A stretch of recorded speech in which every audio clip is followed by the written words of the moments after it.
Y es un privilegio estar aquí en esta mañana tan hermosa. Os recuerdo que estamos viendo estas semanas de tiempo ordinario antes de Cuaresma. Estamos viendo una serie de mensajes sobre por qué soy cristiano. El título responde a un título de Bertrand Russell, un filósofo inglés que escribió un libro bajo el título opuesto, ¿por qué no soy cristiano? Y no estamos replicando a cada una de sus objeciones, pero sí estamos dando una defensa de la fe en la que creemos. Hemos visto que, en primer lugar, dijimos, soy cristiano porque hay un Dios que nos persigue, que nos busca. Y la semana pasada vimos que otro motivo para ser cristianos es que sentimos una nostalgia inexplicable si no es que hay un Dios cuyo vacío en mi vida me está invitando a volverme a Él. Y en esta mañana vamos a ver en tercer lugar por qué soy cristiano, porque es verdad. Porque la fe cristiana es verdadera, o así al menos sostengo yo. La verdad es muy importante en esta ecuación de si creer o no creer. Os recuerdo que estamos viendo esta serie no solo para afianzar nuestra propia fe, sino también para capacitarnos, para desenvolvernos en este mundo en el que nuestra sociedad al menos no está de moda creer. Y hay personas que exigen explicación y queremos estar preparados. No tanto para convencer, que eso a fin de cuentas es más una labor de Dios, pero sí para argumentar lógicamente, con razonamientos de peso, que la fe cristiana tiene una base creíble. Eso es lo que pretendemos en esta serie. Hoy vamos a ver esta cuestión de la verdad. Cada semana, casi en nuestro oficio, recitamos el credo apostólico y confesamos que Jesucristo fue crucificado bajo Poncio Pilato. Bueno, este Poncio Pilato en Juan capítulo 18 le tiende una pregunta al Señor Jesús, ¿no? Cuando Jesús es juzgado por su testimonio a la verdad, Pilato responde, ¿pero qué es la verdad? Y esta es la gran incógnita de nuestros tiempos también. ¿Qué es la verdad? ¿Quién tiene la verdad? ¿Hay acaso una verdad? Pero incluso es común que las personas, al enterarse de que nosotros sí que somos creyentes, somos cristianos, nos digan algo así como, bueno, mira, si tu fe te sirve, si tu fe te consuela en momentos difíciles, me alegro por ti. Es igual que sea verdad o no sea verdad. Si es de consuelo, pues me parece muy bien. Pero un consuelo que se basa en algo que es falso, ¿verdad? Como el ratoncito Pérez, acaba siendo no muy consolador, ¿verdad?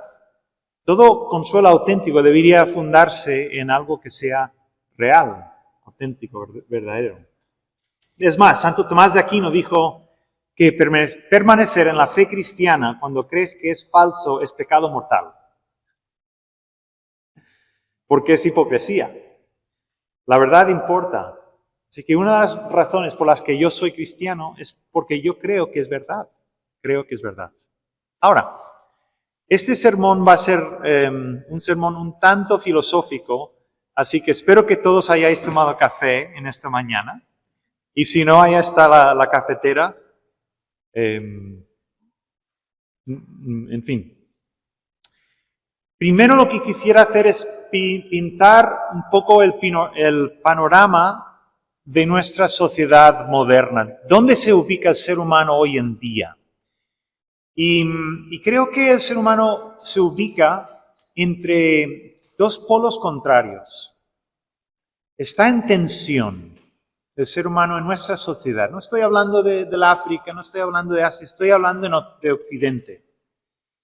Por un lado, el ser humano hoy en día se encuentra con el polo del escepticismo o el relativismo. Nos cuesta afirmar que haya una sola verdad verdadera. Esto se remonta en la filosofía a un filósofo del siglo II llamado Sexto Empírico. Este es su nombre, es curioso, Sexto Empírico. ¿Quién argumentó lo siguiente? Cuando observamos la naturaleza, cuando nos fijamos en los animales, ¿verdad que todos los animales son distintos en sus colores, sus formas, sus tamaños? Por ende, tienen que ser distintos también en cuanto a su percepción sensorial y en la forma en que conciben de la realidad que les envuelve. Es decir, no va a haber lo mismo un elefante que un halcón. No solo hay diferente percepción sensorial entre todas las especies de los animales, sino que también hay seguramente diferencia entre todos estos y la forma en que el ser humano percibe la realidad. Por lo tanto, ¿quién percibe correctamente la realidad? No lo sabemos. Y si no lo sabemos, hay que dudar de todo y suspender el juicio. Ese espíritu de escepticismo se refleja sobre todo en una historia que seguramente todos habéis escuchado, ¿no? Los 3 ciegos que se acercan al elefante, ¿no? Uno se acerca a la trompa y dice, ¿cómo es esta cosa que estoy tocando? Pues es como un tubo flexible. Otro que se ha acercado a la pata dice, no, flexible nada, es como un tronco de un árbol. Y el que se ha acercado al costado dice, no, es un muro impenetrable. ¿No? ¿Quién tiene la razón? Pues ninguno, aisladamente, y todos en conjunto. Entonces el ser humano se acerca a casi todo de esa misma manera, ¿no? O sea, todas las religiones tienen algo de verdad y ninguna de ellas tiene toda la verdad. ¿Cuál es el problema? Que si hay que dudar de todo, también hay que dudar del escepticismo. Y se autorrefuta. Si de entrada hay que dudar de todo, entonces hay que dudar de la premisa de que hay que dudar y se autorrefuta.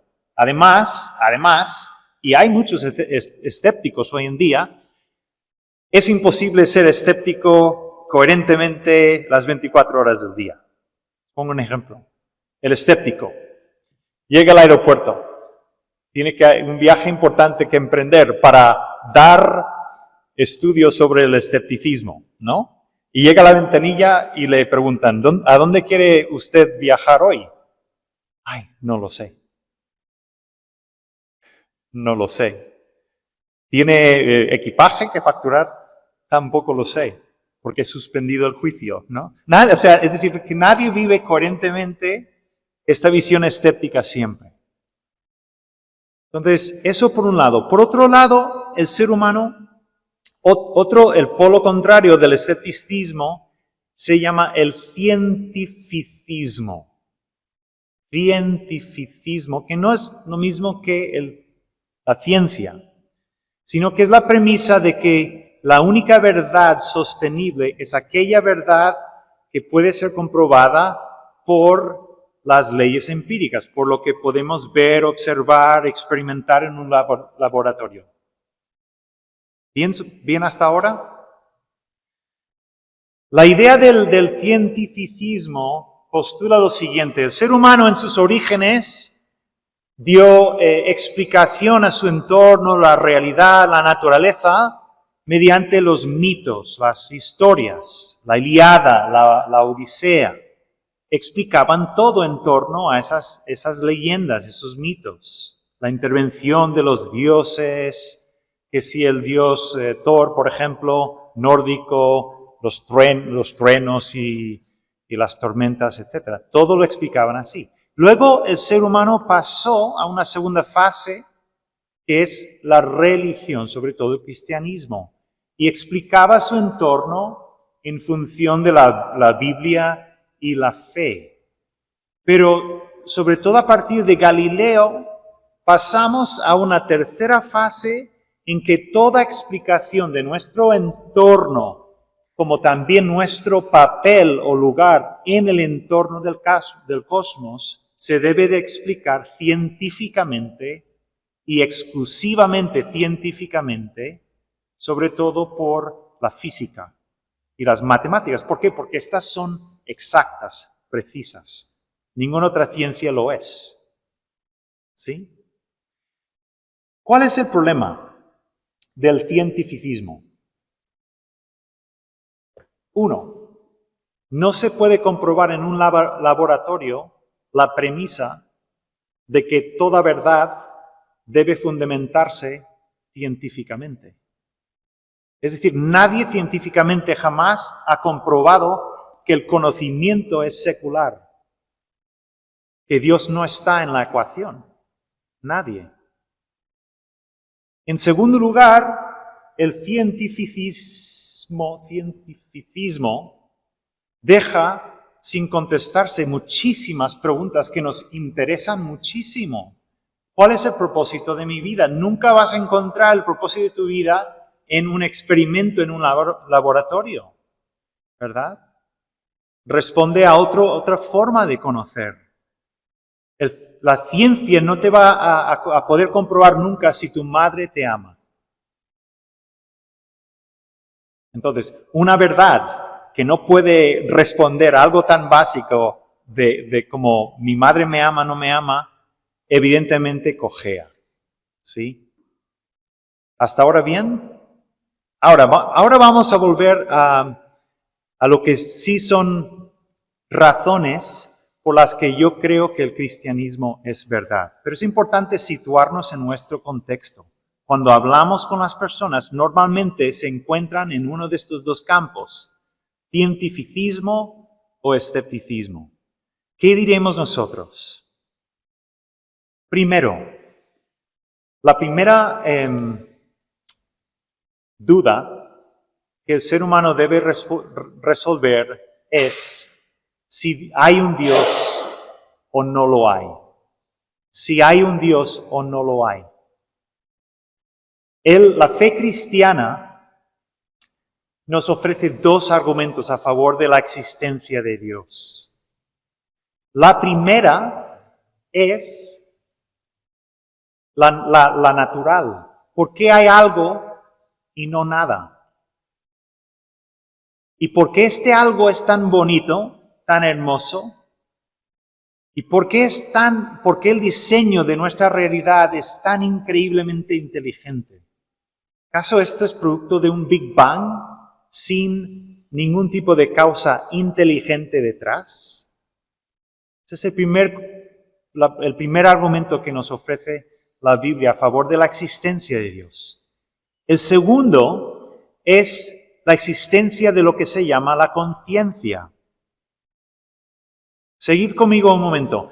Si, como alegan la mayoría de las personas en Barcelona, lo único que existe es la materia, entonces ¿cómo se explica la conciencia, que es inmaterial? Y sin embargo es universal. Y sin embargo ejerce un papel absoluto. Ir en contra de tu conciencia es ir casi en contra de algo infalible. ¿De dónde salió la conciencia y cómo adquirió este valor infalible? ¿Viene de tus padres? Ellos no son infalibles, y lo sabes. ¿Viene de la sociedad no es infalible? ¿Cómo es que tu conciencia tiene esta autoridad de tanto peso? Esta es la segunda razón por la que la Biblia defiende la existencia de Dios. Del teísmo, a diferencia del ateísmo, llegamos a plantearnos lo siguiente: ¿un Dios o una multiplicidad de dioses? ¿Un solo Dios, una multiplicidad de dioses? El politeísmo. Bueno, en realidad el politeísmo no es plausible ni nunca lo ha sido, porque cuando uno investiga y viaja en todos los sistemas politeístas, siempre hay un Dios absoluto por encima de todos los demás. Es más monoteísta de lo que se cree. Entonces, realmente lo más plausible no es politeísmo, sino dualismo, que sí se encuentra en sistemas orientales sobre todo, la idea de que hay un Dios, hay una deidad buena y otra deidad mala, y lo que hay en el mundo de bondad y de malicia se explica en torno a esta rivalidad entre estas dos fuerzas, buena una y la otra mala. ¿Cuál es el problema del dualismo? ¿Cómo sabes cuál es buena de las dos deidades? ¿Y en base a qué? Es decir, tiene que haber un estándar ajeno a las dos, en base a la cual decidimos cuál es buena y cuál es mala. Por ende, es ese estándar objetivo que es más absoluto que cualquiera de las dos. Entonces el dualismo realmente no es viable. ¿Bien? Sé que estamos volando un poco alto. No es viable porque sería el estándar. Esto es un argumento de C.S. Lewis, ¿no? Que sería más absoluto que ellos. Entonces, del monoteísmo nos planteamos ahora un Dios personal o un Dios panteísta. El panteísmo, ¿qué sostiene? ¿No? Que creen los hindúes sobre todo y muchos hoy en día, animistas, sostiene que Dios lo es todo. Dios lo es todo. Entonces, ¿cuál es el problema? Dios es lo bueno y Dios también es lo malo. Dios es lo tierno y Dios también es lo contrario. Dios lo es todo. Pero si Dios lo es todo, tanto bueno como malo, ¿cómo puedo yo confiar en un ser así? Un ser que es indiferente a fin de cuentas a las injusticias que hay. Por último, ¿estáis conmigo? Ya sé que hemos puesto el listón un poco alto, bastante filosófico hoy, lo sé, pero creo que nos va a servir en nuestro evangelismo. Del Dios personal, ahora tenemos que plantearnos trinitario o unitario. Es decir, Jesús es quien declaró ser o nos vamos al judaísmo y al islam. Un Dios personal pero unitario, ¿sí? ¿Qué dice Jesús de sí mismo? Y esta es la clave de todo. Jesús de Nazaret afirmó ser el Hijo único de Dios, singular. Entonces, ¿fue Él un mentiroso? ¿Fue Él un lunático? ¿O fue quien dijo ser el Señor, Dios encarnado? Jesús invitaba a las personas a adorarlo. Afirmaba ser capaz de perdonar todos los pecados. Escuchad bien, no los pecados cometidos contra su persona, sino que afirmaba ser capaz, tener autoridad para perdonar los pecados cometidos por terceras personas.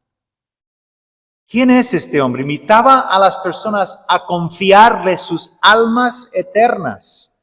Un hombre que afirma tales cosas o es el peor de las personas posible o el mejor, o es el mismísimo diablo encarnado o es Emmanuel, Dios con nosotros. Y si hemos inventado a Dios, hemos inventado a este Jesús, ¿de dónde sale el Jesús de los evangelios? Que es desinteresado, es sabio, es justo, es compasivo, es abnegado y tan fascinante. Os digo que los chiflados no son fascinantes. No sé si has hablado con uno alguna vez, pero son fascinantes durante un minuto, a lo mucho, y después te entran unas ganas de decir, mira, me tengo que ir, tengo que recoger a mis hijos del cole, tengo prisa. ¿Cómo es tan fascinante Jesús si fue un lunático o el diablo encarnado? Yo soy cristiano porque el cristianismo es verdad. Yo soy cristiano porque Jesús en Juan capítulo 14, 6 dijo, yo soy el camino, la verdad y la vida. Por eso soy yo cristiano. Ahora, un comentario final que creo que es útil, sobre todo de cara a las conversaciones que queremos provocar con compañeros de trabajo, con amigos. Es importante matizar bien. Cuando decimos que el cristianismo es verdad, no queremos decir que los cristianos tenemos el monopolio de la verdad. Esto es muy, muy importante. Yo sé que estoy equivocado en muchas cuestiones y toda verdad es verdad de Dios. Entonces, cuando yo digo algo sobre la ciencia y me equivoco, puede que un ateo tenga razón y yo no. No, lo que estamos diciendo los cristianos es, más que afirmar tener el monopolio de verdad, que simplemente seguimos a uno que dijo ser la verdad. Y ese uno es Jesucristo. Él dijo ser la verdad de Dios encarnada y yo intento seguirle a Él. ¿Qué diremos de las demás religiones? Cuando dialogamos con alguien de otra confesión, el Islam, el judaísmo, estamos diciendo que nosotros estamos en la verdad y todos los demás están en la falsedad. No exactamente. No exactamente. Es muy importante. Hay muchos puntos de encuentro entre las distintas religiones. Solo estamos diciendo que en aquellos puntos en los que hay desacuerdo, creemos que aquel que dijo ser la verdad nos reveló la verdad verdadera. Digo esto porque es importante dialogar. Si de entrada tú crees que el interlocutor está en la falsedad pura, va a ser difícil crear ese puente de conversación con él. Dice C.S. Lewis, sabemos que ningún hombre puede salvarse si no es a través de Cristo. Pero no sabemos que solo aquellos que le conocen puedan salvarse a través de Él. Lo repito, sabemos que ningún hombre puede salvarse. Nadie puede ir al cielo sino es por el perdón que solo viene por medio de Jesús. Solo por la cruz se llega al cielo. Pero no sabemos que solo aquellos que le conocen puedan salvarse a través de Él. Digo esto porque esta es una de las réplicas que nos llega a menudo cuando hablamos de nuestra fe. No, el día del juicio pertenece al Señor, ¿sí? Y solo al Señor. ¿Qué hará Dios con los Inca precolombinos? Eso le pertenece al Señor. Yo no seré el juez en el último día. Yo lo que hago es lo mismo que hizo Andrés, uno de los primeros discípulos del Señor Jesús. Jesús sale a mi encuentro. Yo le conozco. Me entrego a Él. Y después invito a que otros vengan, vean y conozcan. Esta es la tarea nuestra como cristianos en nuestro contexto. Que el Señor bendiga su palabra a nuestro corazón y que nos aliente también a cumplir con la gran comisión, a dar a conocer a Cristo. Él es el camino, la verdad y la vida. Amén.